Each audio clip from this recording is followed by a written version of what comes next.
Naqadar chiroyli qishloq. Maktabmi? Davay kiramiz. Qo'lingni ko'tar. Nima?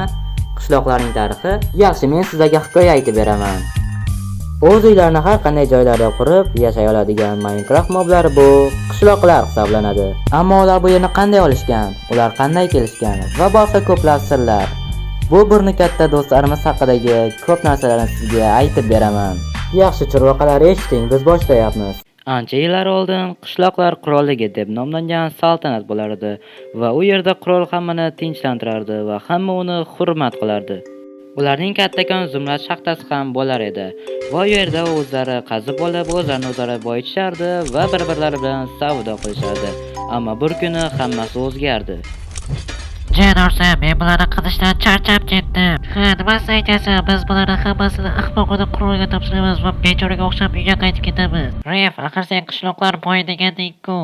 Ha, to'g'ri, lekin ba'zi bir joylari chiroyli va badavlat ko'rinishi mumkin, ammo boshqa joylar esa, ya'ni chuqur joyi bu qashshoqlik. Bu yer kichik jamiyat va saltanatning chekkasi hisoblanadi va bu yerda boy odamning topishni iloji yo'q. Hattoki qirol ham bu bechoralar uchun atigi bitta dona zumrad beradi. Ular kun bo'yi ishlaganlar uchun atigi bitta dona zumrad olishardi. Agar kimdan qarshi chiqsa, boshini olishardi. Qashshoq qishloqlarni hattoki qirolning yoniga ham kirgizishmasdi. Hech kim uni o'zgartira olmasdi va boy qishloqlar kambag'allarni juda yomon ko'rishardi. Iltimos janob, menga berish uchun zumradingiz bormi? Borib ishla, tekinxo'r. Qishloqlarning yig'lashi va azoblanishi bir odamga yoqmas edi va u yordam bermoqchi edi. Uning ismi Valarimir. Hey, balki boshqa qishloqlarning ham sog'lig'ini o'ylash kerakdir. Nimalar deyapsan? Bu bizning muammo emas. Bu javobdan so'ng Valarim juda ham xafa bo'ldi va bir o'zi qishloqlarni ozod qilish uchun yo'l oldi. Balki unga kimdir yordam berar. Tavallarim, nima qilyapsan? Bu ishlarning foydasiz. Ukam, nimalar deyapsan axir? Boshqalar ham odam, ular ham yaxshi yashashga haqli.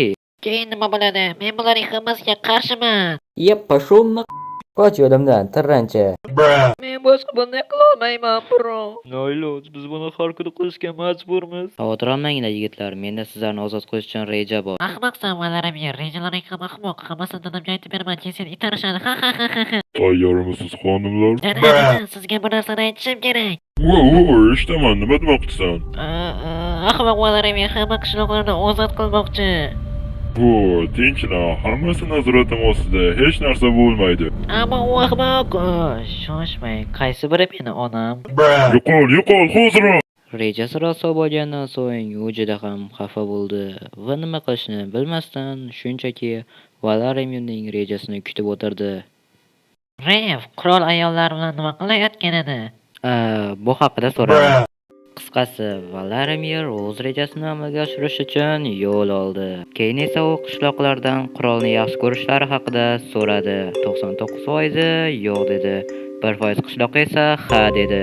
Soqollarga o'lim. Ba'zamizga yaxshi kelyapsiz janoblar. Biz bu yerga qanday kirding? Bu yerda qolishing mumkin, birodar. Nima deyotgandim? Biz qirolni o'ldiradigan damlarni o'ylashimiz kerak. Olimlar bu damlama ustida tunu kun ishlashdi, ko'p ishlashdi va nihoyat u tayyor bo'ldi. Endi bu ishlaydimi yoki yo'qmi? Biz buni aniqlab olishimiz kerak. Shu paytda ular uchun yordamga juda ham kuchli va baquvvat bo'lgan Ronaldoning ukasi bo'lgan qishloqi Bozo keldi. Yo xudoyim, Bozo, sen aqllisan, kel peshonangni olib qo'y. To'g'ri aytasan, bu yaxshi ish emas. Ammo bizda yangilik bor. Yo, ko'rsam bo'ladimi? Biz damlamani yasadik. Voh, ajoyib. Ammo biz kimdirda bu damlamani sinab ko'rishimiz kerak. Buni o'zimga qo'yib ber. Bu yerga kir. Qo'ysin, faqat iltimos, meni o'ldirma. Men ham yashashni xohlayman. Shu paytda bizning qahramon Bozo damlamani sinab ko'rish uchun keldi va u sandiqni ochib, uni oldi. Yo, Bozo, sen hali ham xunuksan. Yo, menga nimalar bo'lyapti? Men o'zimni yaxshi his qilmayapman. Yaxshi, tajriba o'xshadi. Endi qirolni o'ldirish mumkin, ammo unga buni qanday berishadi? O'ylashimcha qirol ko'tini yuvayotganda berishgan. Yo, buni senga oying o'rgatganmi? Men uni o'pishni xohlayman. Yo'qol! Bundan so'ng u otasini o'ldirish bo'yicha rejalarni tuzib chiqdi. Qirol har doim bitta ayol bilan o'z vaqtlarini o'tkazardi va Vladimir u bilan kelishishga harakat qildi. Voy sen, mana buni otamning ovqatiga qo'shib qo'yishing kerak va hammasi zo'r bo'ladi, pulni to'lab beraman. U bunga rozi bo'ldi va ertasi kuniyoq ishni boshlashdi.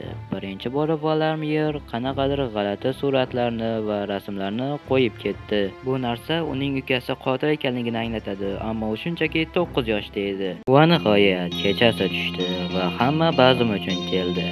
Aytilgandek, u uning ovqatiga zahar qo'shib qo'ydi.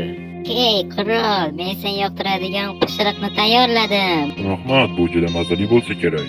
Bu paytda u uxlayotgandek, hech narsani bilmayotgandek. Oh, bu juda ajoyib edi. Shoshma, o'zimni yaxshi his qilmayapman. Bu nima edi? Yo xudoyim, nima bo'ldi? Dadam qani? U o'ldi va bum bo'ldi. Afsusdaman. Nima?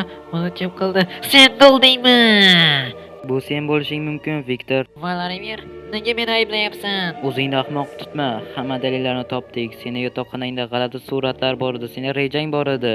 Otam senida bo'ldi. U yaxshi odam edi, yaxshi. Ammo men hech narsa qilmadim. Iltimos, menga yolg'onlaringni gapirma. Hammasi ko'rinib turibdi-ku, o'zimni ukaman. Qo'riqchilar, uni olib keting. Yo'q, iltimos, unday qilma. Men emasman. Men dadamni o'ldirmadim. Yo'q. Shundan so'ng uni yosh bo'lishiga qaramasdan uni qamab qo'yishdi va Vladimir qirol bo'ldi. Hamma endi unga bo'ysuna boshladi va u qishloqni qaytadan mustahkamlamoqchi. Oradan 25 yil o'tdi, hamma narsa o'zgardi va qirol Vladimir hamma qishloqlarni boy qildi. Hamma mamnun va xursandchilikda ishlayotgandi. Hech kim nolamasdi va har qanday yomon qishloqlar yo'q bo'ldi. Qirol Vladimir yaxshi odam, bilasanmi? Ha, bilaman. U juda ham ajoyib. Aytgancha, Viktorning qismati nima bo'ldi deysizmi? U bechora o'sha yer to'lida qolib ketdi. Ya'ni oradan 25 yil o'tgan bo'lsa ham, u hali ham o'sha edi, lekin katta bo'ldi va uni har kuni qiynashardi.